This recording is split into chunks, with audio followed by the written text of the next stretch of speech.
Hello again, lovelies! Welcome you back to Tomb Raider Tuesday as we casually paddle into Palace Midas to continue our Greek campaign.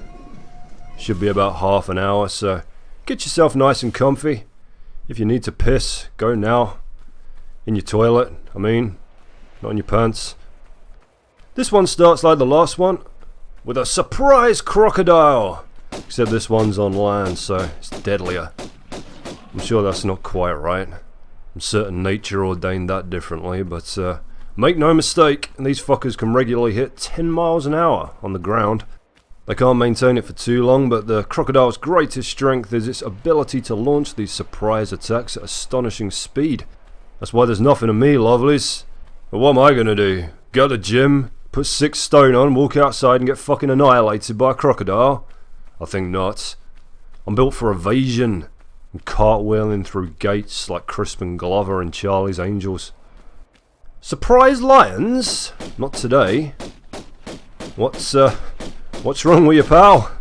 What have you fucking done to him? Is he having circus flashbacks? Bloody hell, this is a first, this. You alright there, mate? Lion? What? What's the matter with you? Cheese has slid off his fucking cracker here.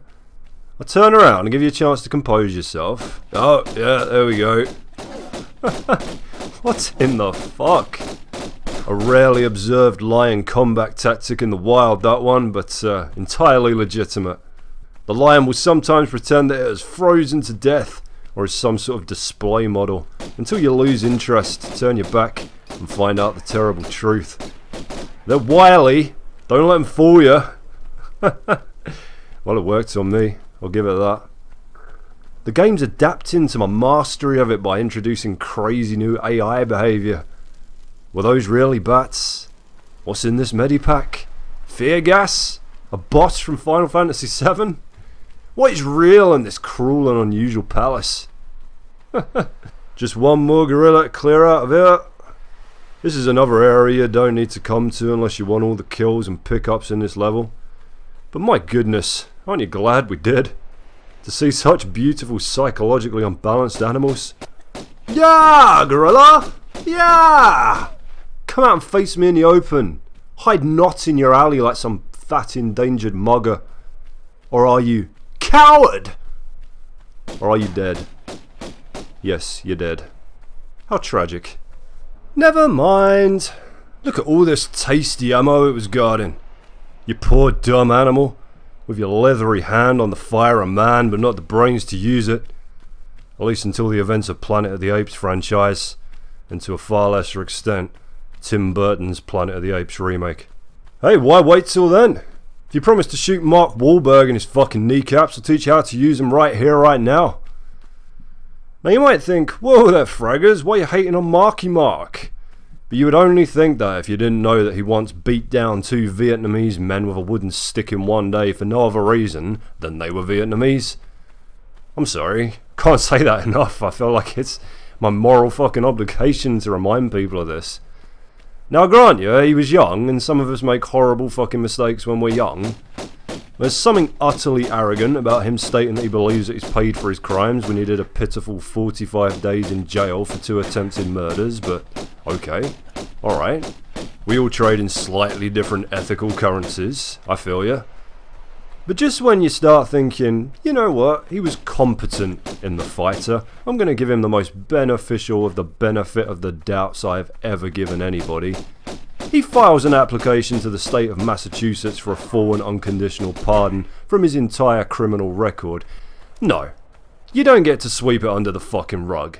You don't apply for the state that convicted you of the shitty things you did to essentially apologise to you for convicting you of them. Like, oh, you were in The Other Guys with Will Ferrell? Well, holy shit, I love that movie. Sure, we'll wipe your criminal record. Way I see it, you're owed a couple of attempted murder charges. Hey, could you get Will fucking Ferrell's autograph for me? Could you get him to sign this bat and then bring it back to me so I can beat your stupid blank fucking face open with it? Fuck you, Mark Wahlberg. You're a roided up, talentless dipshit that comes from an entire family of talentless dipshits. I'd say I hope that one day somebody knocks you blind with a fucking claw hammer for no legitimate reason so that you know what it feels like, but there will always be a reason, and that is that karma is too lazy to suck you under a fucking bus. Right. Happy thoughts. Now you see the weird markings above the door there? That's telling us how to open it. There are 4 doors in this room and 5 switches up on the central pillar there, so depending on what it says above the door, a certain number of them have to be up and a certain number of them have to be down. Now normally you'd have to jump all the way around the room on these columns to reach them, but that takes too damn long, so I'm going to show you a sneaky shortcut. And there you go! You have to keep coming up here to change the switches over for every bloody door, so this ends up saving you like 5 minutes. I mini shamed myself by falling down the hole there. It was a tiny shame though. More of a skid mark of minor reproach, really. That's the first door open. That's an easy one. Alright, take a look at this, lovelies. You see on top of that pillar, there's a large medipack up there that's been put in the game to taunt you. It is unreachable by any method. I don't respond well to taunting. Alright, technically this is cheating, and it sickens me to do it, but I promise you will never see me using this except in retaliation to this bullshit. Okay, so what we're going to do is just square ourselves up to the corner here, and we're going to jump straight up without moving. Give me a sec here. It takes a couple of goes to catch it right sometimes. And you'll see Lara start to disappear into the wall before... Whoa! Holy shit, it's a witch! Haha, developers! Ha ha ha! Fuck you and your unreachable medipack. It's mine now. Savour it, lovelies. Now you might be thinking, Fraggers, what in the fuck just happened? Allow me. Basically, if you move enough of Lara's character model inside a block or similar surface, it will force the game to accept her position as being inside of it rather than on top or beside it. Now the game knows that's impossible, so it corrects itself by teleporting you to the next legitimate available surface on that object, which just so happens to be the top of it. You can pull off some crazy shit in this game with that glitch, let me tell you. You could just skip entire chunks of level. But we're not going to. It's like Kung Fu. You only use it when you're being attacked, or insulted, or to get to the front of queues faster. That's our first lead bar. Lovely. We'll need 3 of these to escape the level. And it's basically the same sort of setup as St. Francis Folly. You do a trial, you get a bar. Just much less aggravating than that level. And far less bats. But before we head back, we've got some filthy water rats to send to vermin hell. There should be 3 paddling about in here. There's like 20 of the fuckers in the next level, then you barely ever see them again. Let's get the fuck out of here. Look at them, they're the size of bloody beagles. Don't be alarmed if I decide to cut out a lot of the back and forth backtracking, by the way. Like here, I'm literally going to climb up to the switches again, that's it. Unless anything crazy happens. Where you lurking, crazy? What do you want from me? Nothing crazy happens. Alright, door number 2 is up, up, down, up, down. The symbols above the doors that tell you what switches to throw are a combination of omegas and upsilons. Omega means switch up, upsilon means switch down. Which is horrendous, but I guess not a lot of people would know that it's called an upsilon, so once again, a situation where knowing shit is a psychological disadvantage. They are, for those of you that don't know, letters of the Greek alphabet. A lot of people think omega corresponds to an English O, but they are fools! That would be Omicron. Omega is actually the last letter of the alphabet. Easy way to remember if you've ever played Fallout 3 is the Bible verse that your Vault Daddy reached you from your dead mama. Revelation 21:6. And he said unto me, it is done. I am Alpha and Omega, the beginning and the end. I will give unto him that is athirst of the fountain of the water of life freely. Why use Alpha and Omega in that example? Well, because the New Testament was originally written in Greek as opposed to the Old Testament, which was written mainly in Hebrew with a few small sections in a form of Aramaic. Now, as a result, you'll actually see the Alpha and Omega symbols used in quite a lot of early Christian art, especially in depictions of Christ. The more you know. Alright, so that lever raises some columns way out here that we have to hop across to make it to that opening in the far corner. Nothing too difficult, so long as you don't wallop your head on the ceiling by jumping too close to the walls. And you don't want to do that with a charming collection of large spikes swarming the floor space there. Notice the Greek funeral relief from the Colosseum that surrounds this room, and many more within Midas Temple. They reused that dolphin fresco too. The ancient Greeks are laughing at us. We dig this shit up, put it in a museum when this was like the equivalent of wallpaper from Poundland at the time. There's a Poundland where I live, but there's also a Pound World. But Pound World's actually smaller. Really fucking bugs me. Hoo-ha! See that? Nice try, gorilla. So many parts of this game where they pelt animals at you to try and panic you off a ledge or into spikes, but this, as far as I recall, this is the most shameless of them all. But the roid chimp is dead, and the prize is ours. Lead bar number 2. That's an incredibly unfortunate section of the carving they've used there. Looks like it's celebrating some sort of buttock molesting madman. All for Depravicus. Puffy Pink's treasures. Alright, I'm backtracking. We're a quarter of an hour into Midas Temple. I haven't even given you a bloody history lesson on who or what a Midas is yet. Have I? Do forgive me, lovelies. Ever since I turned 30, it's like my mind started to go. And not in that lovable kind of what in the fuck is Fraggers raving about now kind of way. Find myself just wandering into the kitchen, opening cupboards and forgetting what the fuck I'm in there for. I mean, the answer is always biscuits, but still. I could write it on my hand. Then I might forget the significance of it, and somebody will say to me, "Why have you got biscuits written on your hand?" And I'll panic and think I've got a dog called Biscuits, run off looking for him, and before you know it, I'm in a shootout with the police at Escalator because I beat a man to death and took his dog. I'll fill you in on Midas in a second. This room marks the beginning of our epic quest for the 3rd lead bar, and the first thing we've got to do is utterly destroy it. So, take a trip down these stairs here, and we grab ourselves this block. Heave, Lara! Destroy this house of sin! Whoopsie! And there you go. That's what a large portion of a temple collapsing sounds like. My son makes more noise than that, bouncing around in his bed when he doesn't want to go to sleep. It's astonishing. He's 2 years old, and the first time I heard it, I damn near broke my neck running upstairs because it sounded like he was in legitimate danger from an enraged Triceratops, but no, just him. Now we can see the room we just came from when we entered, and man, oh man, you've bloody well done it now, haven't you, Lara? That was a load-bearing block. How you managed to unseat something carrying literally thousands of tons is beyond me. Lord knows why she's wasting her time with guns. Lara's obviously got the strength to throw a right hook at a gorilla and fucking vaporize it into blood mist. It's tragically easy to overshoot these jumps, and it looks like you can just hop right across to that sandbank there. But you'll never make it. So you gotta hit the column first. Alright, so, Midas.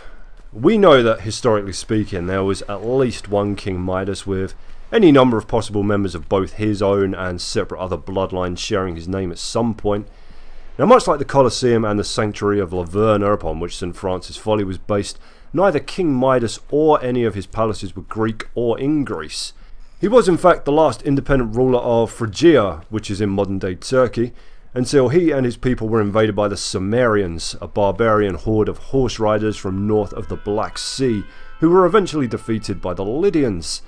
Now, there's a few important tales and Greek legends surrounding Midas and his father Gordius, but the most famous one, and the one that directly concerns us in this temple at this very moment, is the story of the Midas touch, that gave the king the ability to turn anything he laid his hands on into gold. Now, he managed to snag that sweet upgrade from the god Dionysus as a reward for helping the satyr Silenus cure a nasty hangover.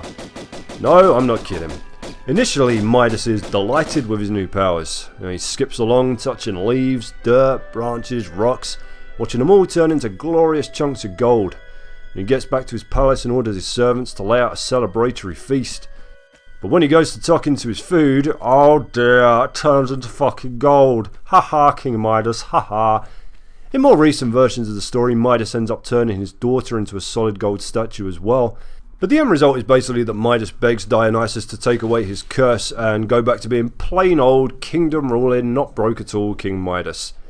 Now, Dionysus agrees and tells Midas to travel to Lydia and wash his hands in the river Pactolus to break the spell, which serves both as a happy ending to our story and a mythological explanation for the presence of gold dust in the Pactolus itself. You'll have to excuse me for a moment while I draw out these fucking crocodiles. They swarm in my secret cave and won't bloody have it. Come on! Chase me, chase me! Yum yum! We're actually high above the area we were in near the start of the stage with a PTSD lion that was having some sort of meltdown, if you remember. I mean, how could you forget? That'll stay with me until the bloody grave, that. Now what you've got here is a classic example of an aqueduct used to carry water over valleys, ravines or otherwise difficult terrain. Now they're commonly referred to as a Roman invention, but other cultures were using them before them, most notably the Assyrians, who built what is considered to be the world's oldest example of an aqueduct from the Canis Gorge in Jawan to their capital city of Nineveh, which was some 50 kilometers to the south. Oh, these crocodiles make me want to fucking scream, I swear to God. There's an inscription on the aqueduct itself that attributes it to King Sennacherib, who supposedly used it to water the enormous gardens at his ludicrously sized palace, which he dubbed the Palace Without Rival.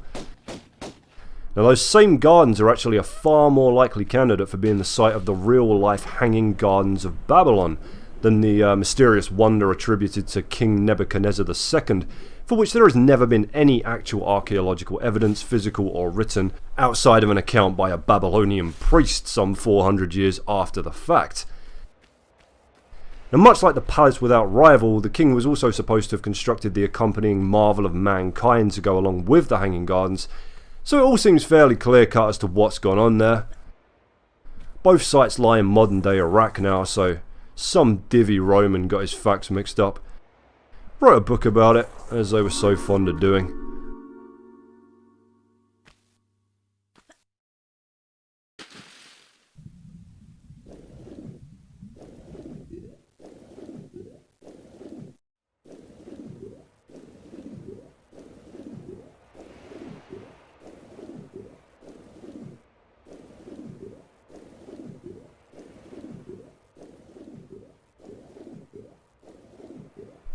Look at the cold dead eyes of that gorilla.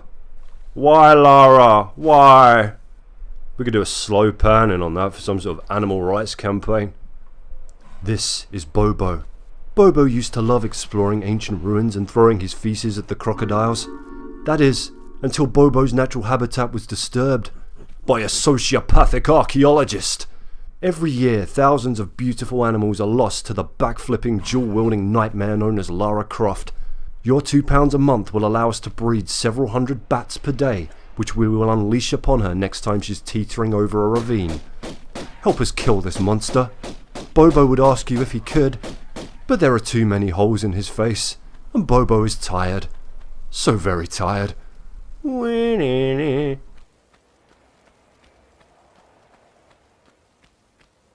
Alright lovelies, put on your party hats because we are officially at the halfway point of the entire game. Hooray! Yay!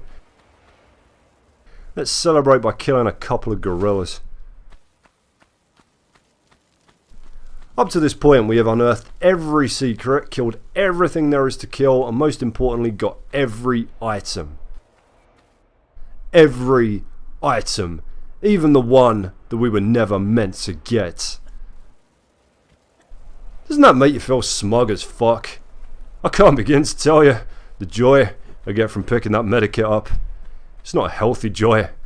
It's colder, like a snowman throwing up on your soul.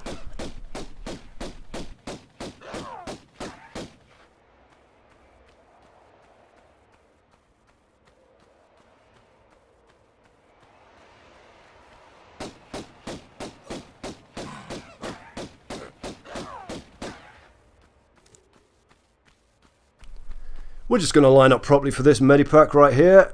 I gotta get it just right because it's funny about registering your grab either side of this spot, and we certainly don't want to plunge to our doom at this wonderful historic moment. Or any moment really. Nothing ruins your bloody day like a death plunge. There's gonna be some bats right on top of us as soon as we drop down over this side. Did you know bats and their various species account for 1/4 of the world's entire mammal population? What's even more astonishing about it is that most of them only give birth to 1 bat pup per year. As fucking annoying as they are in this game, bats are incredibly cool creatures. Their poo, or guano, is highly valued as a compost.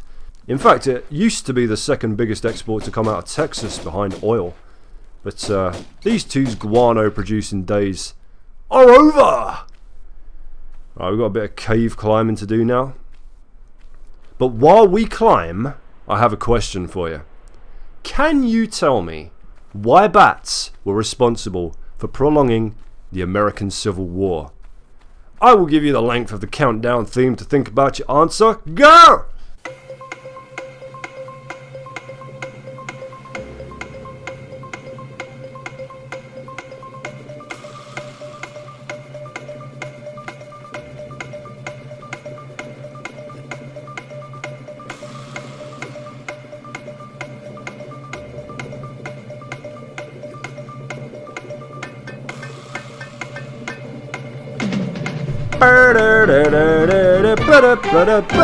Boom! Stop! Stop thinking! Your time's up! Stop cheating!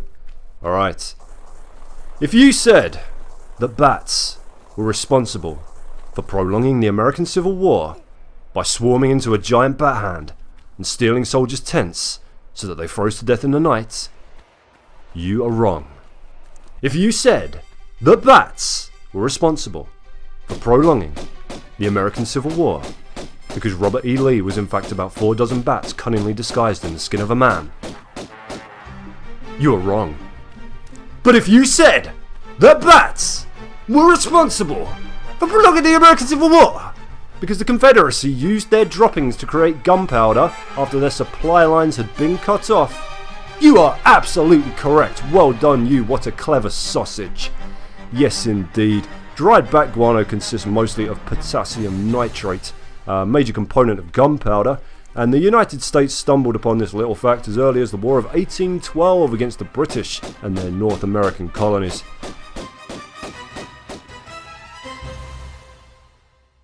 Staying on the theme of the shit of animals contained within this level, you may also be interested to know that the ancient Egyptians prescribed crocodile dung for birth control as a type of spermicide.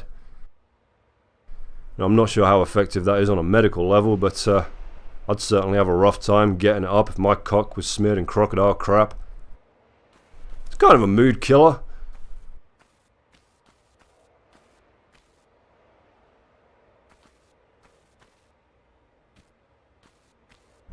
There's another one in here that's obviously not going to let me shoot it. That's fine. We'll take a dip and lure it out.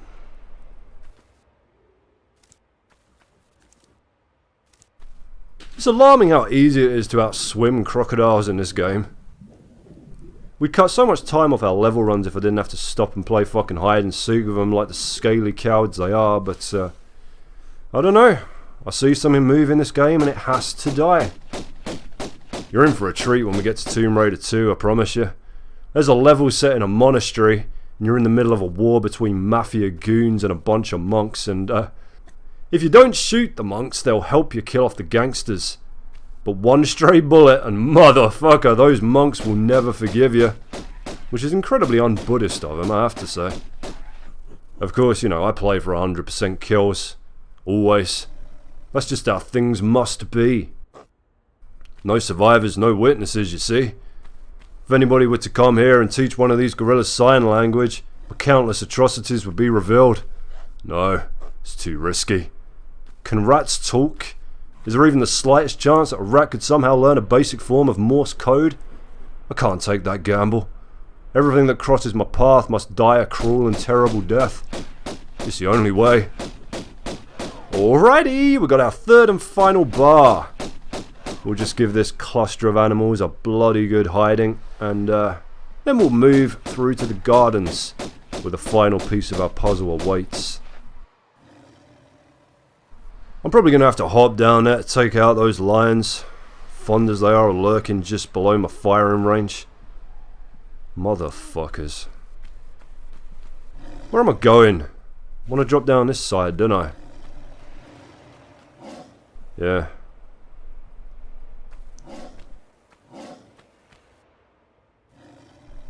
Blah! Feed them to the lions! Feed them to the lions! They're not bloody interested, are they? What's going on with the lions in Palace Midas today?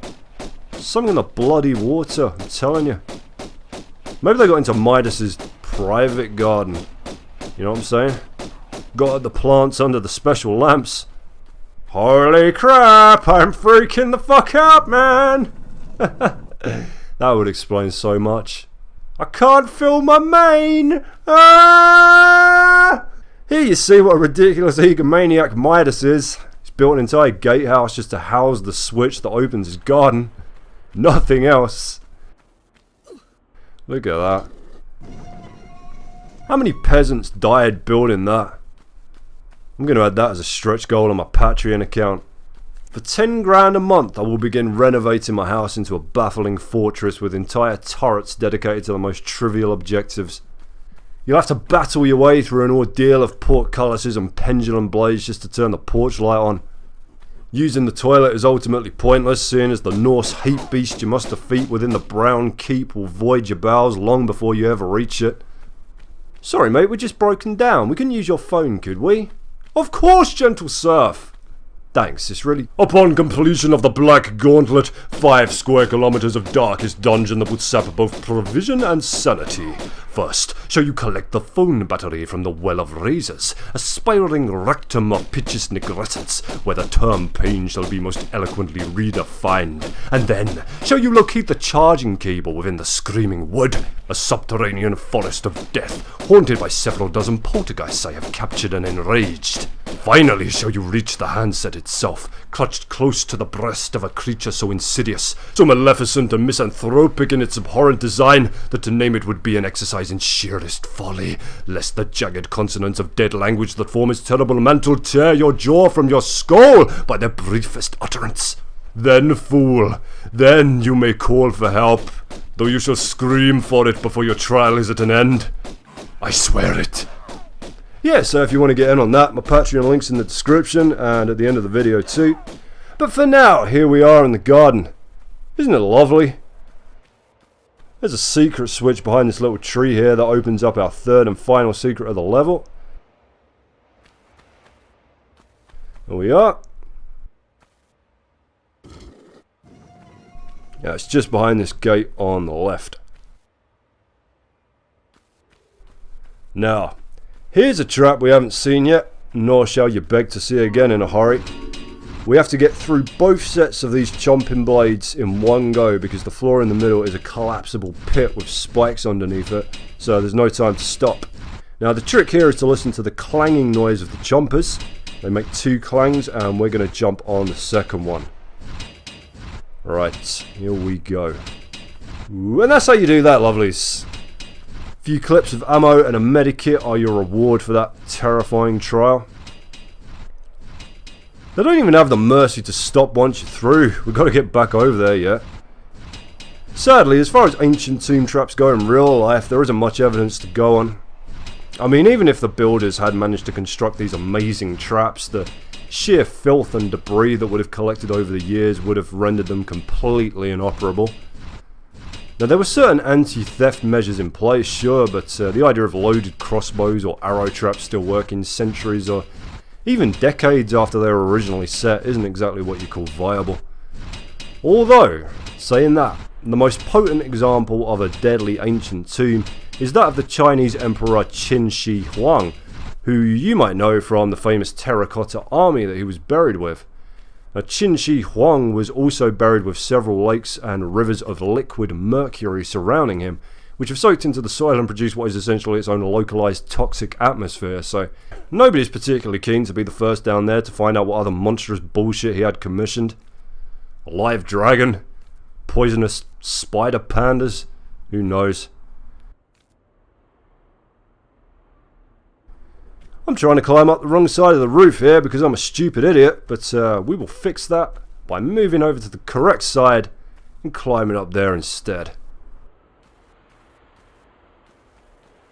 Marvelous.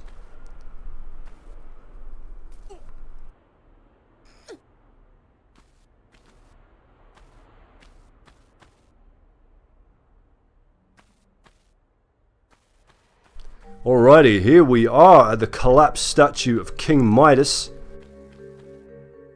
Now you see the large severed hand there? Can anybody guess what we have to do with those lead bars that we collected? Anybody? Bars? Hand of Midas? Anybody? Jimmy in the back? Stick 'em up our arse and do a magic dance? No, Jimmy!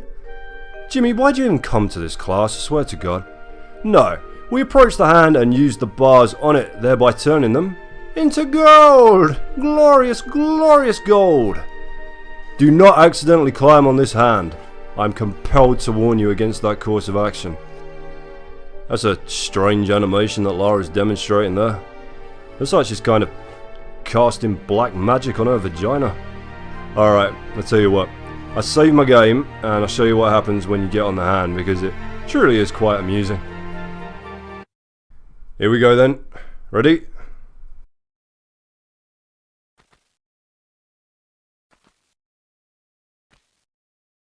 Oh shit! I done fucked up!